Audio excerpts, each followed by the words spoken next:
Hello, everyone. We are live on the Queen Amina Show. Thank you guys so much for those that were texting and saying, "Are you not on today?" Yes, we are. 2 p.m. Eastern Standard Time. Any day that we are able to make it out here with our great content. And I hope you guys are already following our guest that is going to be finally closing in the subject of raising resilient families in the 21st century. We nicknamed it More Monday with Dr. Marlene Morris. She is going to be finalizing this session with us today, and hopefully, we are lucky enough to be able to get her back sometimes again in the near future. But for today, make sure you subscribe to our YouTube channel, and I want you guys to please keep the questions coming up. We love the questions because it helps us to respond to you and know that somebody is listening. And I will be putting the link to her college right under this video if you want to explore some more trainings on how to raise resilient families, or even become a coach, a life coach, a motivation mentor, whatever you want to do. She has a lot of courses on her website and her college, which is all gone virtual now for now, so you can access those courses for a little fee, but those informations will be made available under this video. So stay tuned, everyone. And also, I'm going to be talking with you guys about the Vigo Unsung Heroes Award coming up December 6th, 2020. It's going to be a virtual event. I will talk to you guys more at the end of this video. So for now, I'm going to bring up our guest, and she will take it from there. Hello, Dr. Morris. Hi, my queen. How are you today? I am blessed, and thank you so much for your time once again. I'm sorry you're not seeing my face right now, but it's all good. My voice is clear, and people love that pretty picture on the side of you there. Looking at Oh, you. wonderful. That's great. Who Thank wouldn't actually? you. All right, take it away, our Dr. Marlene Morris. Yeah, thank you, my queen. And hello, everyone. Welcome again to another session of More Monday. And we are continuing in the series about raising resilient children and families in this 21st century. It is a time of change, and everything has got to be changed for us to live sustainable lives right now, especially as science and technology, these disciplines are advancing in the world of work, in the world of health, every area of our lives. And who is this impacting more than our young ones, our children, and our youth?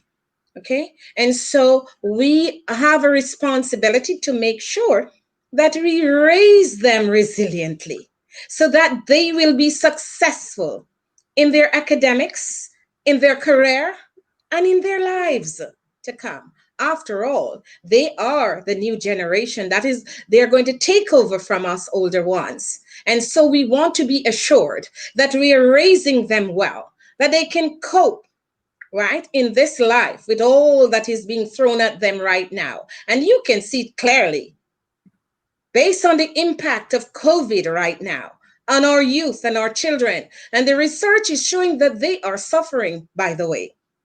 Sometimes we don't think they should have a voice. We are not even conscious as parents that they have a need and they're being impacted. And so we need to find out from them how this pandemic is affecting them. They're becoming mentally unwell. And just think about it. Think about children that are differently abled right now, like autistic children, for example. Children who have to have special need teachers. Have we ever considered how they are impacted? How they are feeling? Do they even have a voice? Are we even listening? And I speak to this issue right this moment because we are going to focus on what we call social and emotional learning. It's a special training strategy for our young people, our children, and our youth. And by the way, everyone, because we have to learn how to manage life. And in order to manage this life and live sustainably, there are certain social skills that we need to acquire. And it has to come through the education process, okay? How we teach them at home, how they get taught at school. And by the way, teaching and learning is not all about math, science, geography, and all that. This is traditional. And yes, all the learning of these skills are preparing our children and our youth for the world of work, giving them technical competencies in order to become a lawyer, become a doctor, become a teacher, become a farmer, become a carpenter. All these are skills to help them to be successful in the world of work. But even the world of work is changing now with new technology. As you know, automation is changing the world of work. Okay? And so, whereas we can see, we think about the banking system. Time was when you had to get into the bank.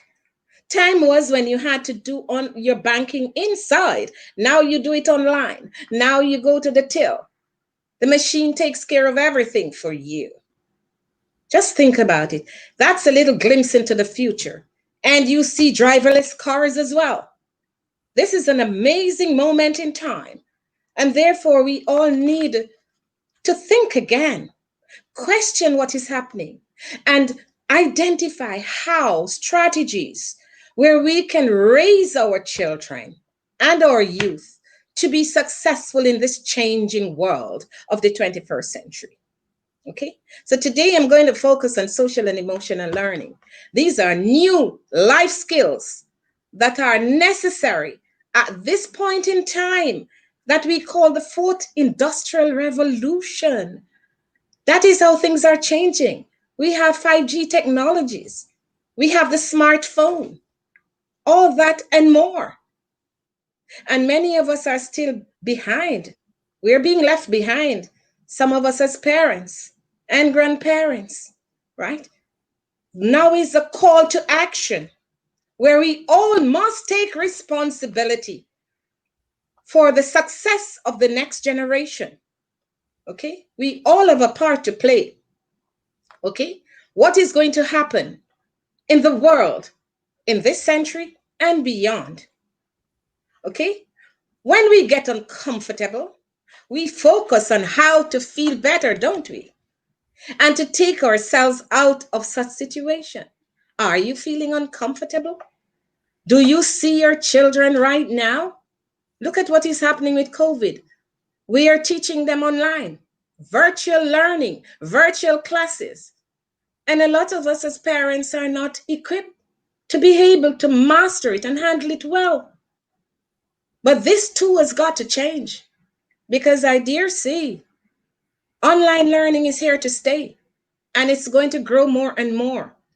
And my question is for teachers and parents and education policymakers, are we adequately equipped to be able to have the right strategies engaging our parents, our teachers, our students? Have we given full attention to this and what it is going to look like? Do we even engage the different stakeholders so we can derive or come up with new strategies that will embrace the diversity among us in terms of skills, in terms of awareness? Are we fully prepared? Have we given enough voice to these stakeholders so that we as policymakers in education, for example, do we give them that voice? You see what has happened with the opening of school. Some schools are closing still. You know, we have to be able to find answers and the right strategies to this. But today, I'm focusing on this rapidly changing world in which, you know, our children appear to be smarter than us. And we think that they have no emotional unwellness because they're smart with their smartphones. Have we ever asked them how they feel right now with COVID? And our research is showing that a lot of our children are suffering grief and anguish. Have we found out why and what we can do to change it? All of us that are part of their villages? What do we do as parents and teachers to be able to remain connected to our children and youth at this time in their lives? And that is why I'm speaking about this social and emotional learning.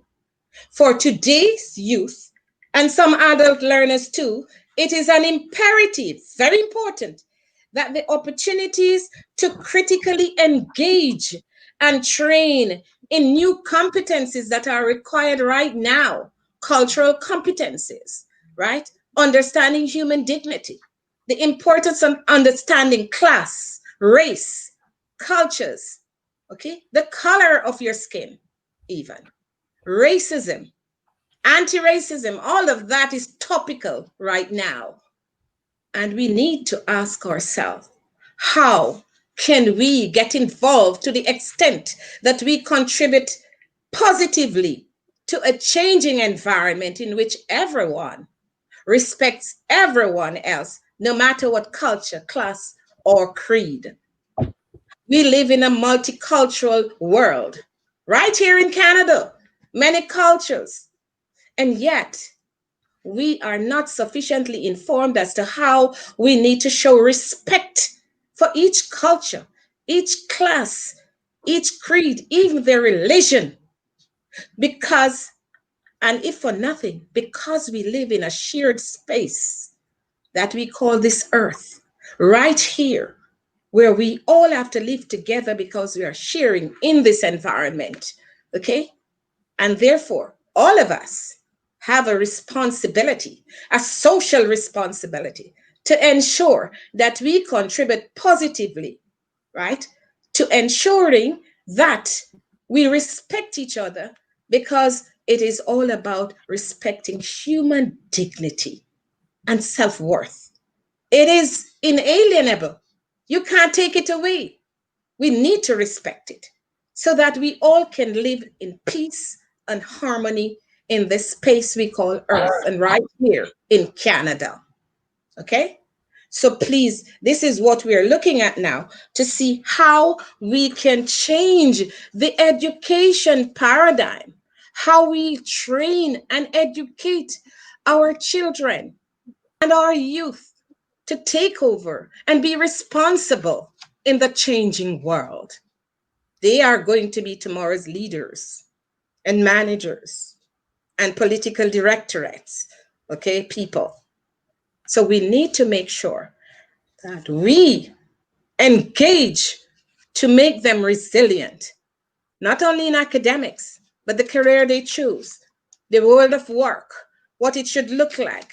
Because the world of work, right, in that world, we have people of different cultures, different races, right, performing duties to enhance a company, right, or a business, for example. Even in our education facilities, we are all there. In the schoolyard, they're all there. So we need to look at those skills that are of two types: the life skill, the soft skills, where we teach them what we call social and emotional learning. This learning will help them to become responsible citizens, respecting each other, and making sure we get rid of these prejudices and biases, because they're there, because we have not sufficiently considered how to educate our children and youth in these aspects of life so that they become self sufficient, self confident, they exhibit self worth, they know who they are, they can self manage, self control. All of this is, wouldn't it be a wonderful place if we teach our children from foundation level these skills that are necessary so we can have a world which is peaceful because of that respect for everyone that we ought to display? Think about it, my parents. Think about it, my community leaders, our pastors, our educators, both at the policy and strategic level and in the classroom, in the schools, our teachers, our principals. We ought to be able to band together. And it is time now for us to engage this social and emotional learning as part of the education system. It should be taught alongside the math, the English, the Spanish, the chemistry, the biology, right across the board, from primary into secondary and right up. And once you start at foundation level, in the homes, for example, how do we get our parents ready to ensure that they're able to teach from home their own children, right? Yes, we teach them about love. You need to love your neighbor as yourself. But do we show love to our children? Do we hug them and kiss them and comfort them? Or they just exist there? How many of us make it a part of our duty to show love, not just to say love, to show love? And it has to start there. Do we teach them by example? Are we good role models as parents when we raise the boy child? When we raise the girl child? Are we partnering with them so that they can be resilient? And if we don't know what to do we ask question, how can I be a better parent? How? Is there somebody who can help me here? And then they get into school. And it's the same old story because they're coming in with different cultures, different experiences, but the learning is not taking place. The teaching for sustainability and the teaching that is culturally relevant and the teaching that teach social skills to be able to manage well in the classroom. Are we doing that? Why are we not doing this? And by the way, I'll tell you that social and emotional learning, those skills for competencies in the social arena of life, self respect, compassion, empathy, love, all that and more. This kind of teaching started around 2003 in the United States with CASEL, right, which is a collaborative group to ensure that this kind of teaching and training gets into the education system. And such a movement caught on, I should say, in Australia, New Zealand, the UK. And only now it's getting into some areas of our education system right here in Canada. But it has not yet become official policy in the education system. And so we need all to speak out because this anti-racism, this prejudice, this bias, this Black Lives Matter, all of that and more. Let's take a second look. Let's take a second look. How can we then educate for change to the extent that our children now know that it's not about the color of your skin? It's about human dignity and self-respect and respect for others. Think about it. Really and truly.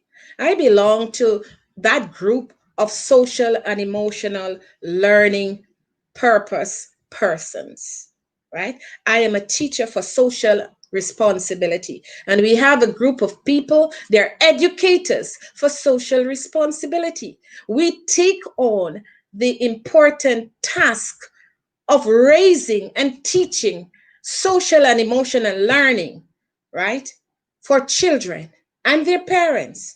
And now we wish for educators to now think about incorporating this as part of the classroom of today in our Canada right here. Okay? We need to do it. We have to commit to doing it. Okay? And it shouldn't be left to a few people, but our education sector, policy development, should take full responsibility to make sure that this is done. Because the color of our skin will not change.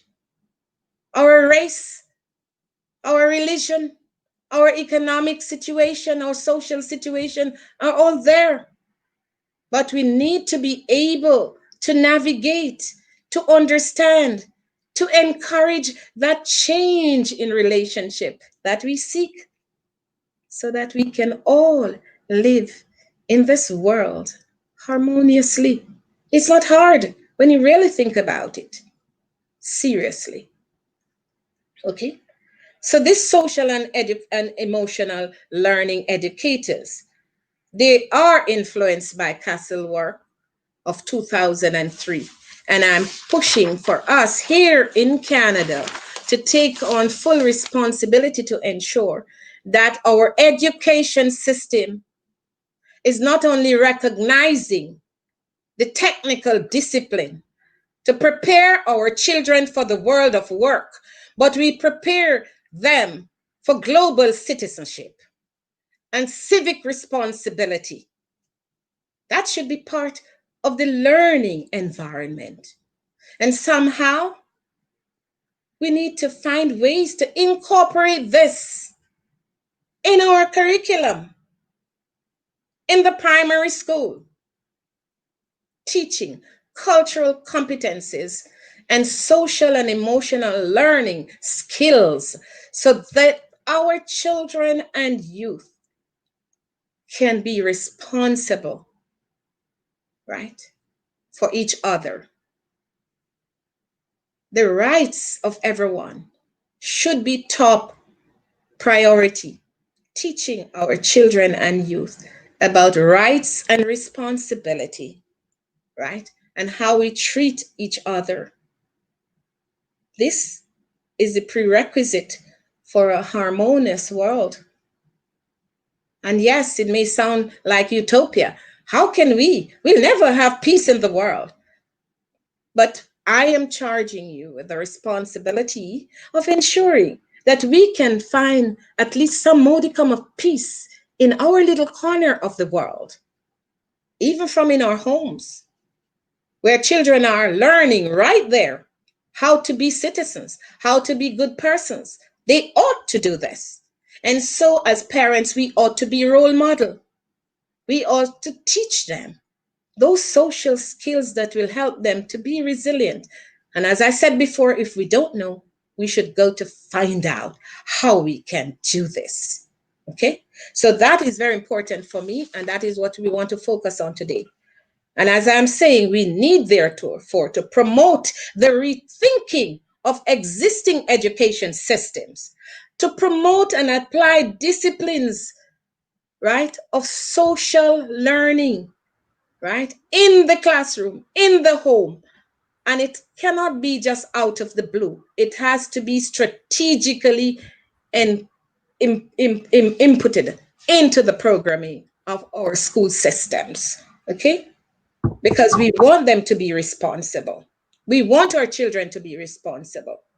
As social and emotional learners and educators, we believe that the foundation of excellence, right, in performance, in academics, life, career, business, must be rooted in early nurturing and training of our children and youth in these learning skills, soft skills, emotional wellness skills, okay, so that they can become responsible citizens, right?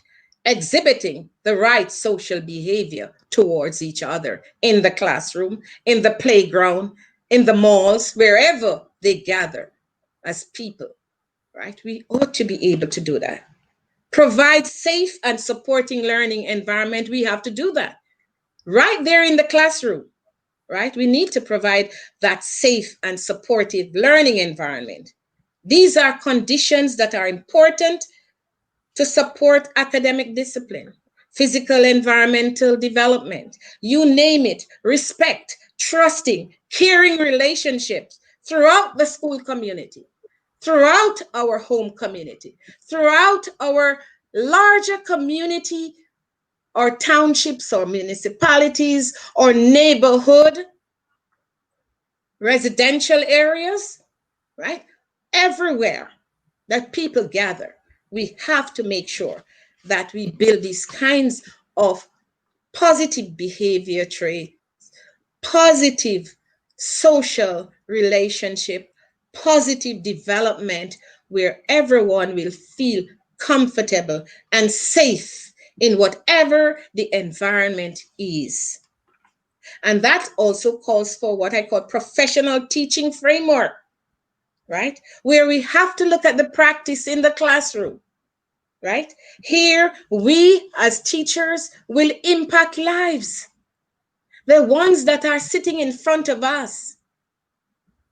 Do we teach them with prejudice and biases in our minds? Do we even ask ourselves, who am I? Am I doing the right thing?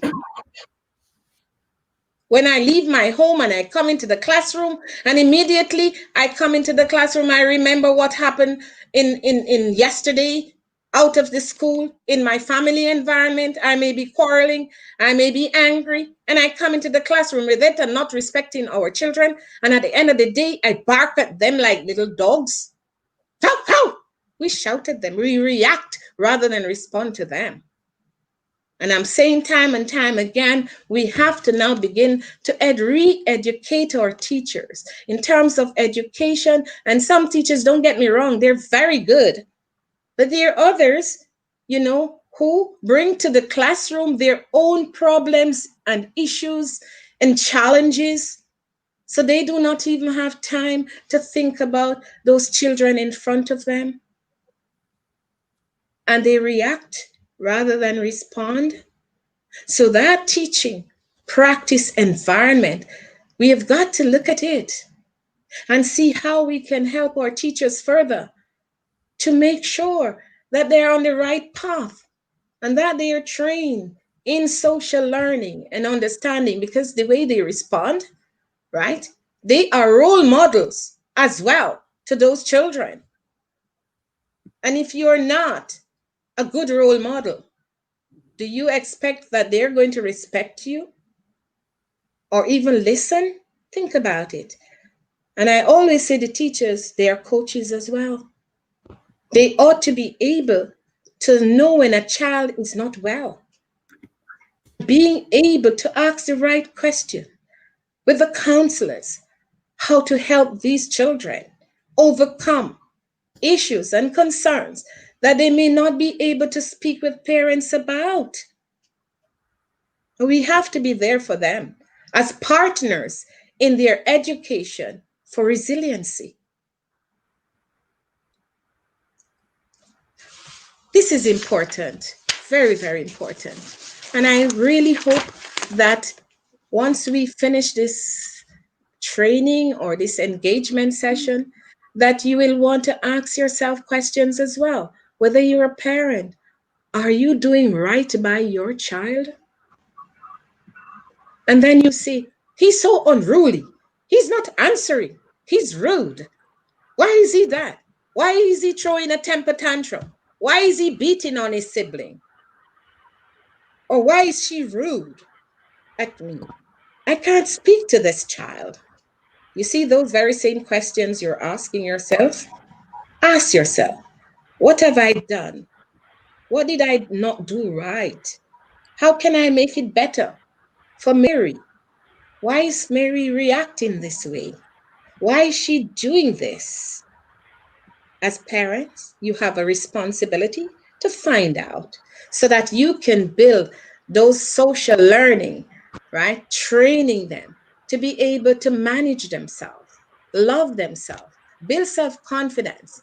By the very same thing you do to them, they are learning from that. Okay? And dare I say, that you need to take responsibility even more now, where, they are zoned out of their parents, what they're saying to their parents, because many have the smartphone in the palm of their hands, and it becomes a refuge for them. When they don't want to hear you anymore, right? They zone out and they show disrespect, right? So we need to teach them respect and love for parents as well. And we need to show them respect and love, not because they're children or youth, that we will not show respect because we think we are older and we are parents and we know more than they do. Do you think so? Do you know what they're learning? Do you know that maybe they're learning, right, to realize when you're not truthful to them? Do you know they may be learning to know when you're lying to them? When you react at home with your spouses and they see that, what kind of role model are you playing? How do they become socially responsible when you're showing them by how you live, how you demonstrate relationships? How do they build social relationships if they see that you're not doing that? You're not even showing love to your wife or your husband, the way you speak to them. Don't you think your children learn that? That's part of your social and emotional learning. They have to see good role model so that they understand respect. When you respect your husband or you respect your wife, your children are going to learn from that. But when you disrespect, your children also know this. And you're preparing the boy child to become a man of his own home and the girl child to be a responsible mother. So if you don't show this in how you nurture them and educate them from home, do you expect any different result of who they grow up to become? Think about it. Okay? We have to recognize, right, that the traditional approach to teaching and education, it's all good, but it's inflexible, right? And many of us are unwilling to change, not because we don't know alone, but because some of us are so cultured into that negativity. We are conditioned, so we find it hard to change. Whether we are teachers or parents, community workers, even the pastors in our churches. And there are lots of issues out there where pastors themselves that take on responsibility of moral and ethical teaching, right, are themselves sometimes immoral. These are role models our children are seeing, our parents are seeing, and yet every day we go and preach love and respect. Interesting, isn't it? We need to do that. We want to focus right now in this point in time, right? And for a new mindset, a mindset where we change our children's mindset to be strong, a mindset of success, a mindset of abundance by teaching them, these children and youth, those soft skills of compassion, empathy, love, self-discipline, self-management, self-control, okay, self-worth. Once they understand these things and what they mean, we want them to exhibit, to show these to each other as they build their social relationship in their home with their siblings, in the church with their church peers, in school with their classmates, their teachers. Think about it, okay? It's not hard, right? We have to now begin as well to teach some of the skills that we call critical and creative thinking skills.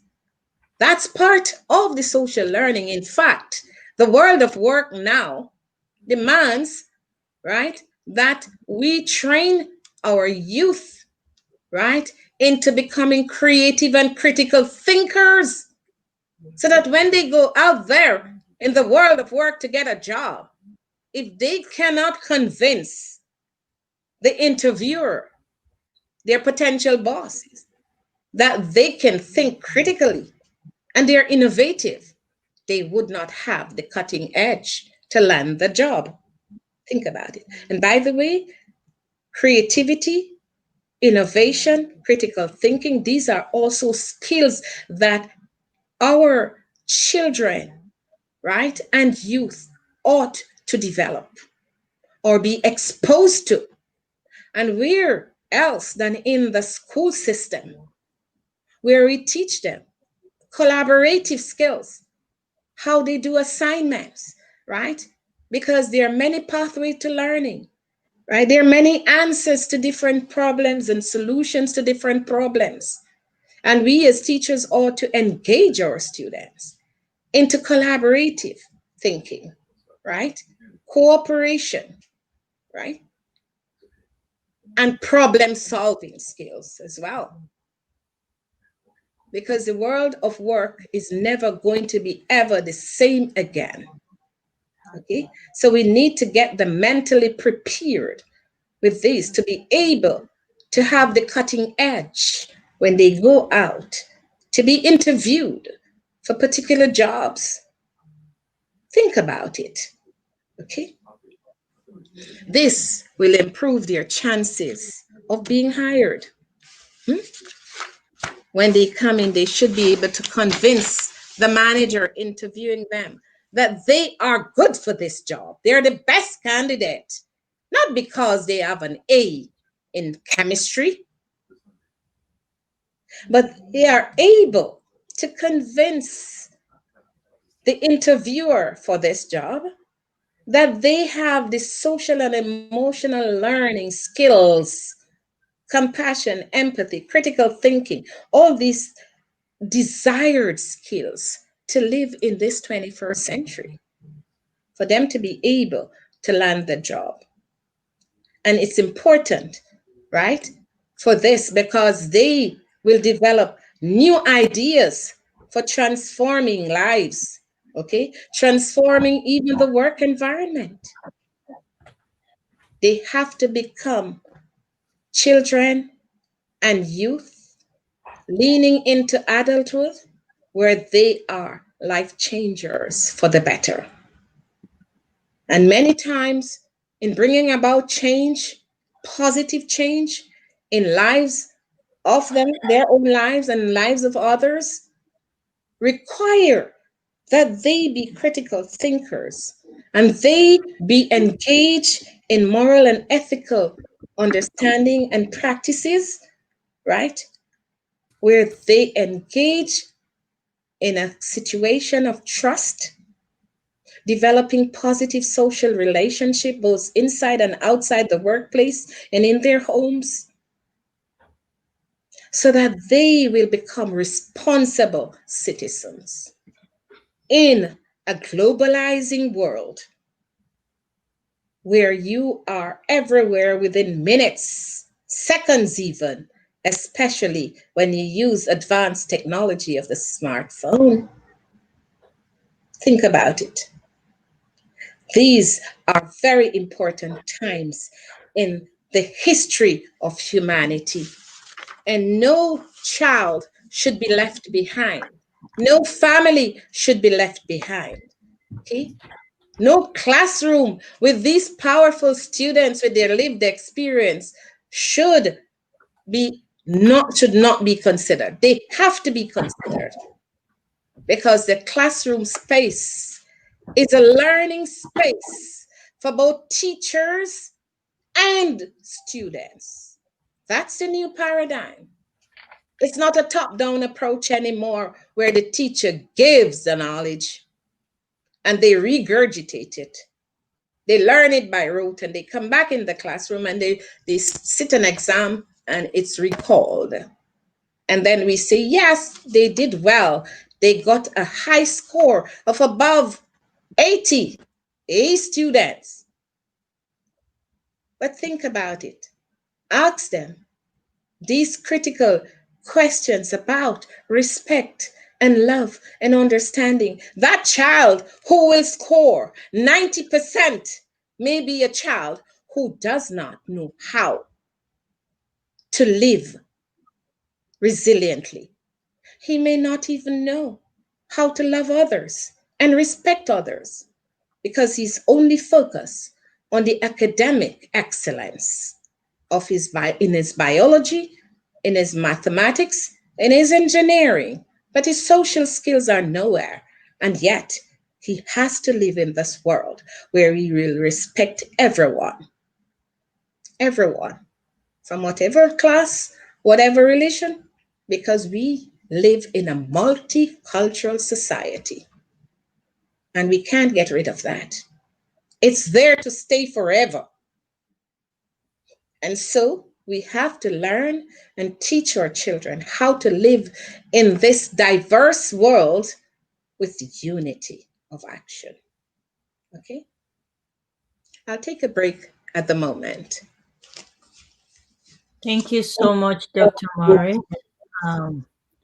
It's been an amazing, amazing topic. I'm just taking notes here, and we have a comment from Miriam, and Miriam says, "We are so lucky to have people like Queen and Dr. Morris." Thank you, Doc. Yes, thank you, Miriam.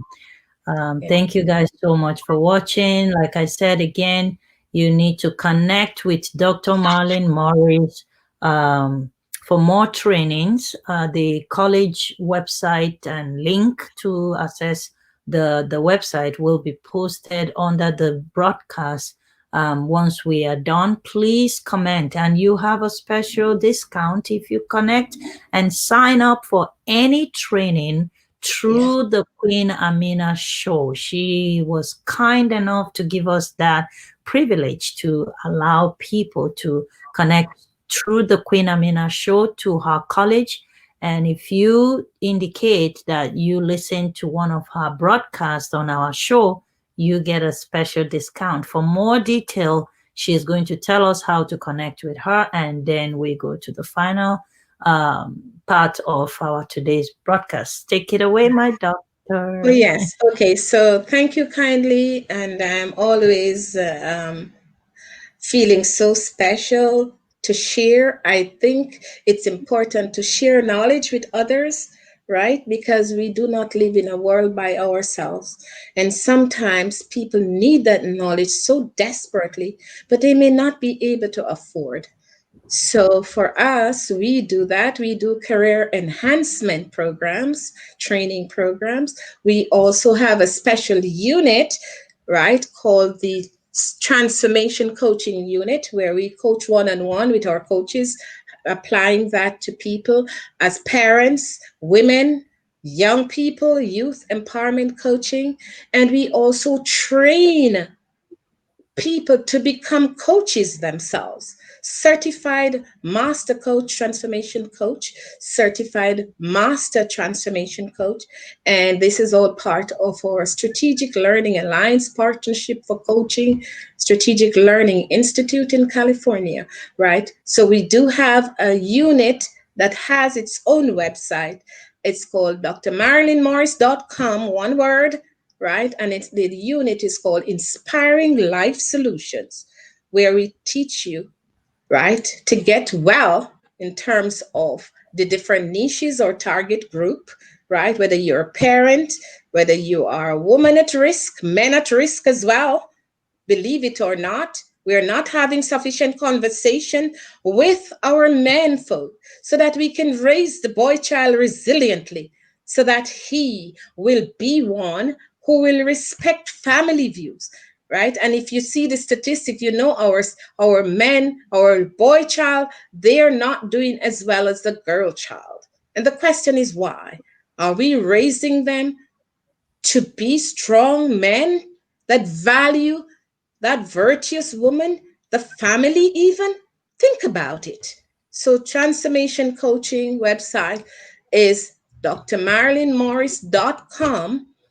And it is a unit within our private career college training program where we do transformation coaching in any niche market area, right?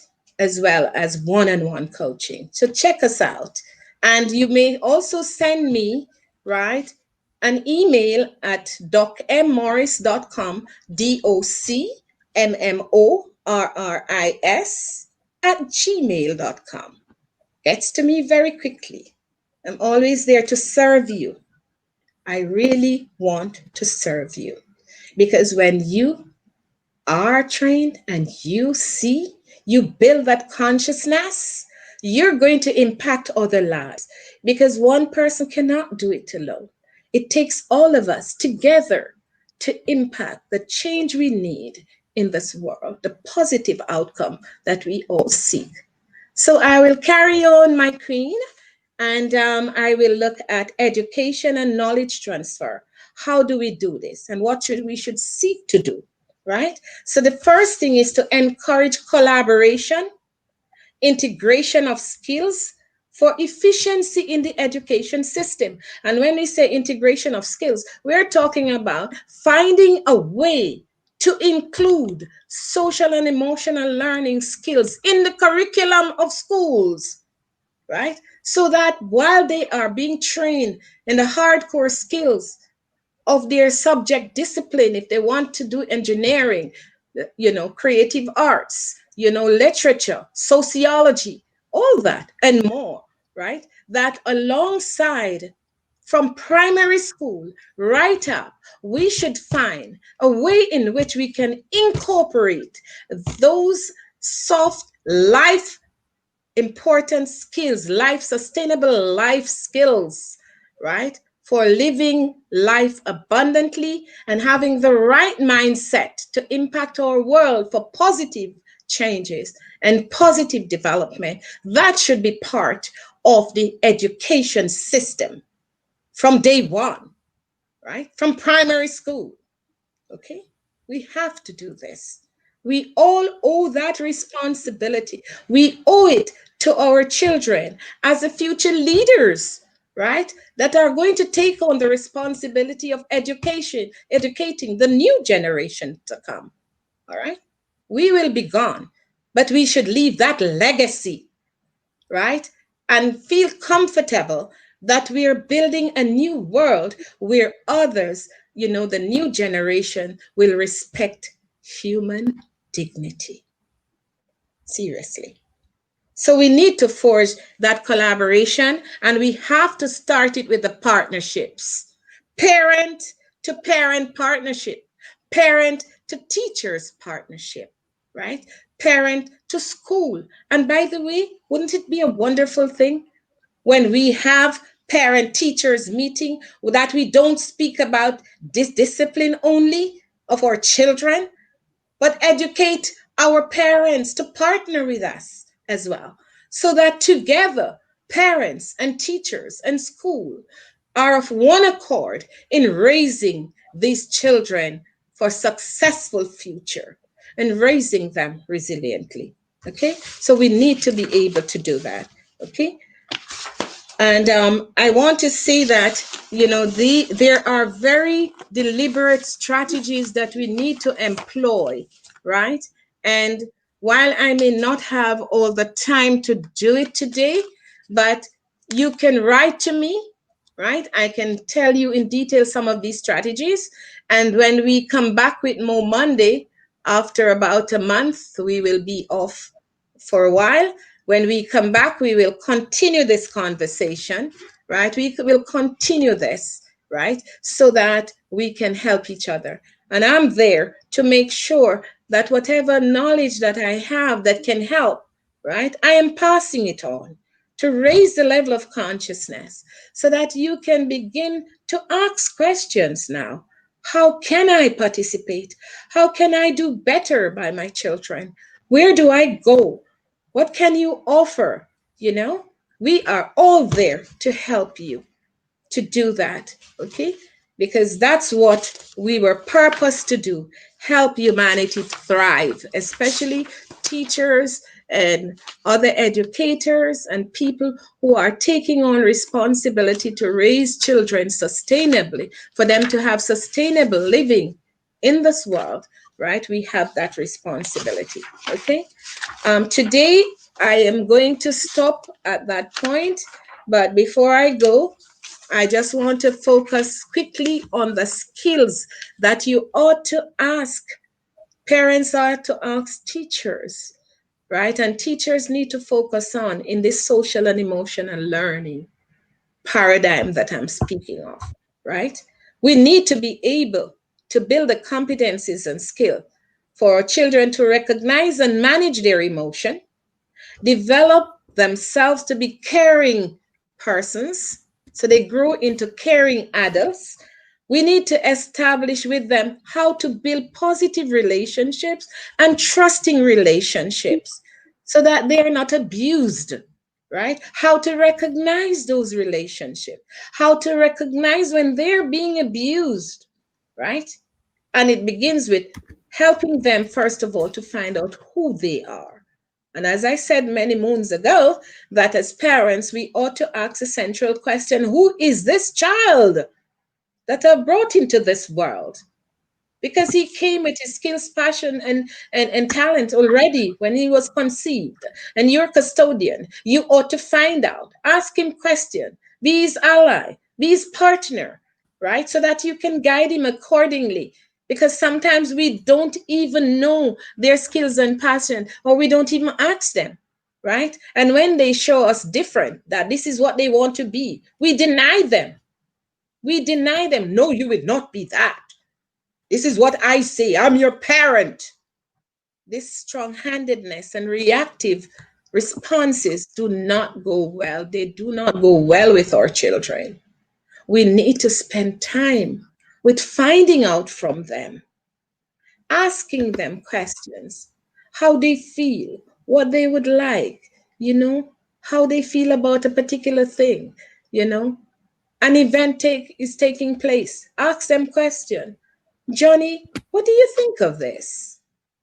And they will give you answers. They have opinions, they have thoughts and views, right?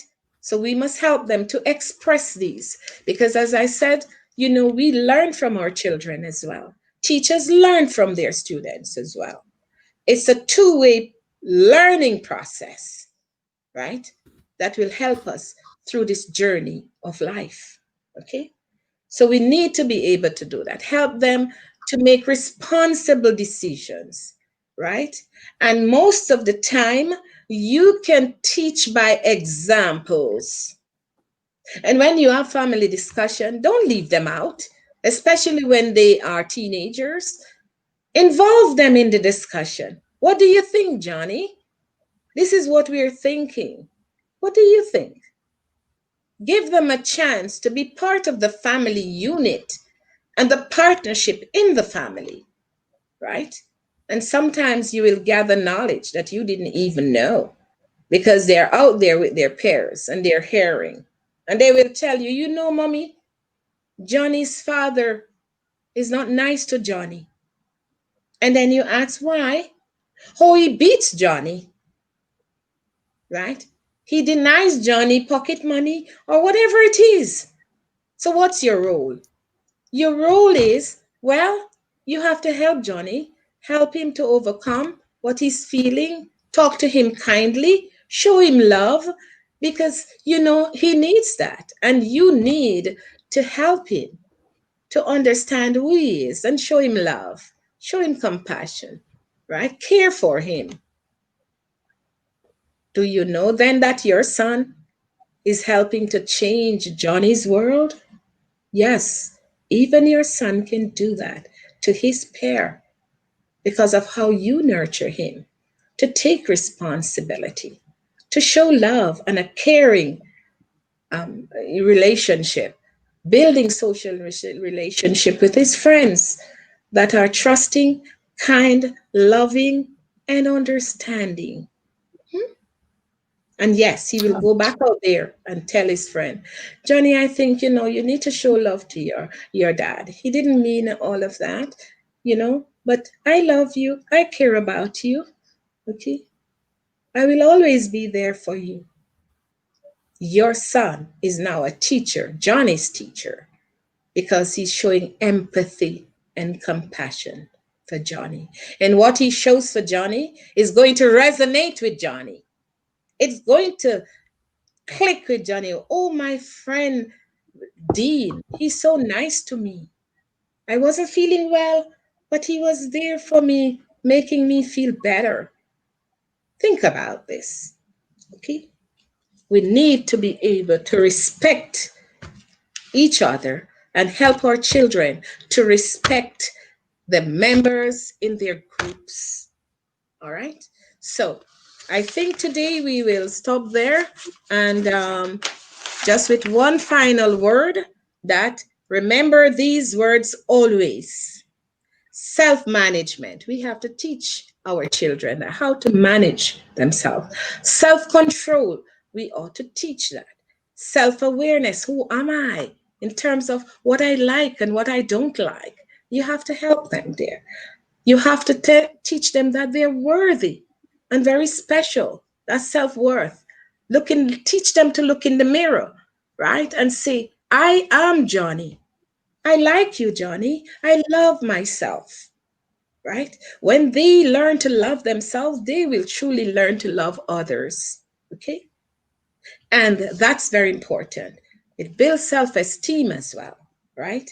That they are confident in who they are and that they are fearless when they go out into the world of work because they're taught at home and in school how to be who they truly are and express themselves accordingly.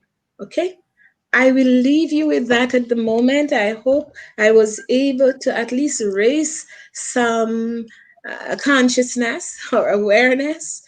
And I encourage you that my door is open. Well, not door now because of COVID, but my online access is Dr. DOCMMORRIS@gmail.com, DrMorris@gmail.com. And I will always, always have time to answer you. After all, that's my mission, to show love and help others in the world as far as I can. Okay? Good morning, everyone. And Thank you have a so wonderful day. Thank you so much, Dr. Morris, for this wonderful session with you on Raising Resilience Family, a partnership approach with you on the Queen Amina Show. Again, for those of you that are just joining, I see some people just came in. We are rounding up, but very quickly, Dr. Marlon Morris is the founder of the Ontario College for Development Training. And I just put her contact right on the comment section.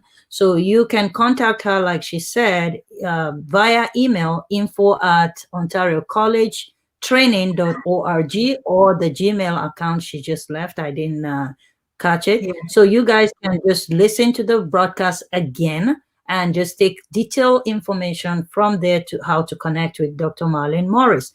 Also, you can contact her on 1-647-869-9400. Number again is 1-647-869-9400. Email is info@ontariocollegetraining.org, all in one word. Thanks again, Dr. Morris, for your time today on the show. And remember to subscribe to her YouTube channel and also follow her on Facebook and Instagram. All you need to do, just go Google Dr. Marlon Morris and all her social media handle will pop up. Click, click, click, and follow. Thank you guys also very much for your time today.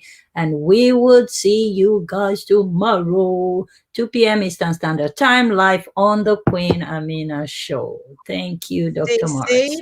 Stay safe, stay strong, and stay connected. Okay? Bye for now. Thank you.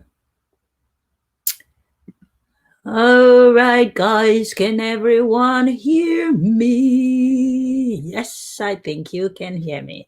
So that is it for us today. But remember, guys, Vigor Unsung Heroes Award is coming up December 6, 2020. Make sure you are connected. On the bottom, you're going to see the scrolling bar on the tracker there. Go to our Eventbrite page and please register so you can be in the same room with us where you get to comment, talk, or ask question on the event date. And that is Vigor Virtual Conference 2020.eventbrite.ca. Make sure you're registered. It's only $50 and you're helping us to be able to ship out the awards that we're going to collect, pay for the virtual platform that we're going to be using, and you're supporting us to celebrate the unsung heroes in our community. So make sure you are connected, you're registered, and you're prepared and ready. This year's event is going to be super fantastic. We have dignitaries that are going to be speaking on this year's at the event this year. We're going to be bringing you guys performances from artists from around the world. So we're going to be announcing those very soon on our Facebook page, Vigor Awards on Facebook. It's Vigor Awards on Instagram. And we have our Vigor YouTube channel, Vigor Awards YouTube channel also. So stay tuned, stay connected, subscribe to our mailing list. That way you get all the information that we're going to be posting. From tomorrow, the 29th of September, you're going to start seeing the post for all our nominees on our social media platforms. So make sure you're connected and you will get the latest information from our media team. So nominate your hero, nominate them in any category that you think they deserve to receive this award. Make sure you nominate them and subscribe to our mailing list so you keep updated with what is going on with us. Again, thank you guys so much. God bless you. And thanks everyone for connecting. Favor Olamide, God bless you. Thank you. I just saw you. Come on.